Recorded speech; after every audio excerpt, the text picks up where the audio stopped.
সুজি দিয়ে এইভাবে একবার জালি রুটি তৈরি করে দেখুন। বাড়ির সবাইকে একবার খাওয়ালে প্রত্যেক দিনই বানানোর আবদার আসবে।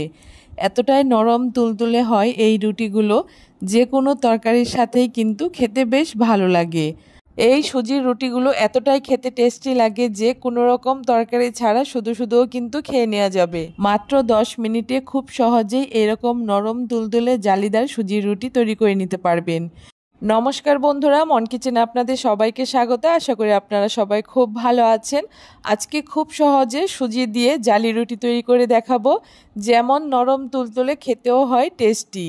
সুজি রুটি তৈরি করার জন্য প্রথমে একটা বাটির মধ্যে ছোট একটা বাটি মেপে 1 বাটি সুজি নিয়ে নিয়েছি, আর তার সাথে হাফ বাটি ময়দা দিয়ে দিয়েছি। আপনারা এখানে ময়দার পরিবর্তে আটাও ব্যবহার করতে পারেন। তার সাথে স্বাদ মতো নুন দিয়ে দিচ্ছি। এখন শুকনো অবস্থায় সব কিছু একসাথে খুব ভালো করে একটুখানি মিশিয়ে নিয়েছি। খুব ভালো করে শুকনোভাবে মিশিয়ে নেওয়ার পরে এখন যেই বাটি মেপে আমি 1 বাটি সুজি ব্যবহার করেছি, সেই বাটিরই 2 বাটি কুসুম গরম জল দিয়ে দিচ্ছি।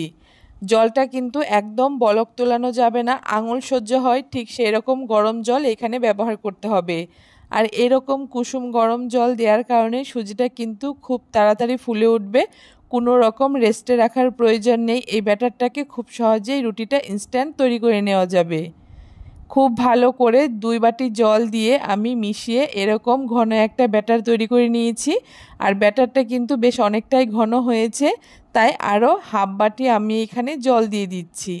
এখন আবারও খুব ভালো করে একটুখানি মিশিয়ে নিচ্ছি। সমস্ত কিছু খুব ভালো করে আমি এখানে মিশিয়ে নিয়েছি। এখন এই ব্যাটারটাকে আমি একটা মিক্সিং জারের মধ্যে ঢেলে নিচ্ছি। আর মিক্সিং জারের মধ্যে নেয়ার পরে খুব ভালো করে এই ব্যাটারটাকে একটুখানি ব্লেন্ড করে নেব, তাহলে কিন্তু ব্যাটারটা একদম স্মুথ হয়ে যাবে। দেখুন ব্যাটারটাকে আমি মিক্সিং বাটির মধ্যে ঢেলে নিয়েছি।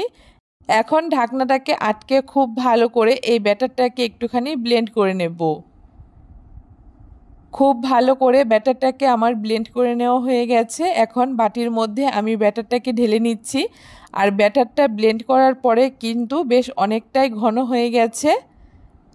ব্যাটারটাকে বাটিতে ঢেলে নেওয়ার পরে এখানে আমি হাফ চামচ বেকিং পাউডার দিয়ে দিচ্ছি।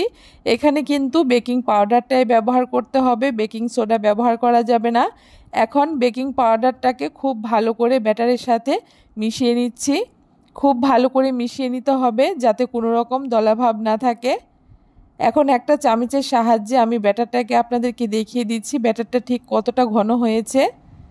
তাই এইখানে আমি যেই বাটি মেপে 2.5 বাটি জল ব্যবহার করেছিলাম, সেই বাটিরই আরও 1 বাটি জল দিয়ে দিচ্ছি। এখানে কিন্তু মোটামুটি 1 বাটি সুজির জন্য আমার 3.5 বাটি জল ব্যবহার করতে হয়েছে। জল দেওয়ার পরে আবারও খুব ভালো করে ব্যাটারের সাথে মিশিয়ে নিচ্ছি।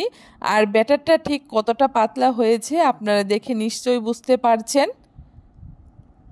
হাতা দিয়ে তোলার পরে কোনো রকম ব্যাটার কিন্তু হাতার মধ্যে লেগে যাচ্ছে না। আপনারা দেখলে নিশ্চয়ই বুঝতে পারবেন ব্যাটারটা কতটা পাতলা হয়েছে। ব্যাটারটা কিন্তু আমার একদম রেডি হয়ে গেছে। এখন সুজির জালি রুটি তৈরি করার জন্য উনানে একটা ননস্টিকের প্যান বসিয়ে দিয়েছি। আপনারা চাইলে তাওয়াতেও এই রুটিগুলো ভেজে নিতে পারেন। এখন সামান্য একটুখানি তেল দিয়ে খুব ভালো করে একটা পরিষ্কার কাপড়ের টুকরো দিয়ে তেলটাকে কড়াইয়ের চারপাশে লাগিয়ে নিচ্ছি।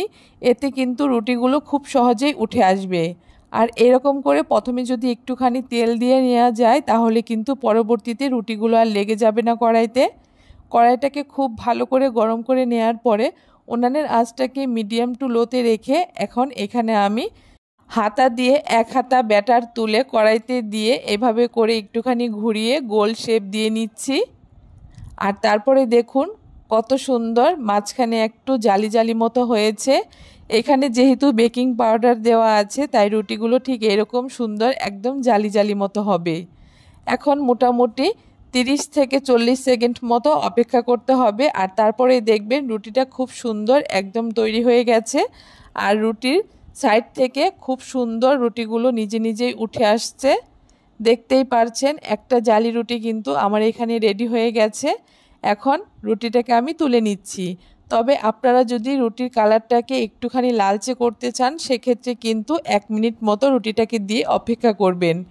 এরকম করে প্রত্যেকবারই আমি যেই কাপড়ের টুকরো দিয়ে তেল ব্রাশ করেছিলাম সেটা দিয়ে একটুখানি মুছে নিতে হবে। আর তারপরে দেখুন আরও 1 চামচ ব্যাটার এখানে আমি দিয়ে দিচ্ছি। আর উনানের আঁচটা কিন্তু প্রথম থেকে শেষ অবধি একদম মিডিয়াম টু লোতেই রাখতে হবে। আবারও আমি ব্যাটারটাকে দিয়ে 40 সেকেন্ড মতো অপেক্ষা করছি।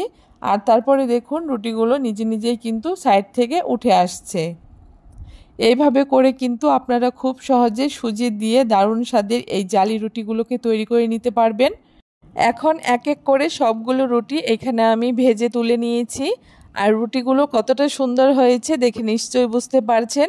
একটা রুটি আমি আপনাদেরকে ছিঁড়েও দেখাবো রুটিগুলো কতটা সফট আর নরম তুলতুলে হয়েছে। যে কোনো তরকারির সাথে এই রুটিটা একবার খেয়ে দেখবেন, দারুণ লাগে খেতে। কেমন লাগলো আজকে খুব সহজে সুজি দিয়ে এই দারুণ স্বাদের জালি রুটির রেসিপি অবশ্যই কমেন্ট করে জানাতে ভুলবেন না। ভিডিওটা যদি ভালো লেগে থাকে আপনারা সবার সাথে বেশি বেশি করে শেয়ার করে দেবেন। আর আমার চ্যানেলে যদি নতুন বন্ধু হয়ে থাকেন অবশ্যই আমার চ্যানেলটাকে সাবস্ক্রাইব করে দিয়ে পাশে থাকা বেল আইকনটি প্রেস করে বন্ধু হয়ে আমার চ্যানেলের পাশে থাকবেন।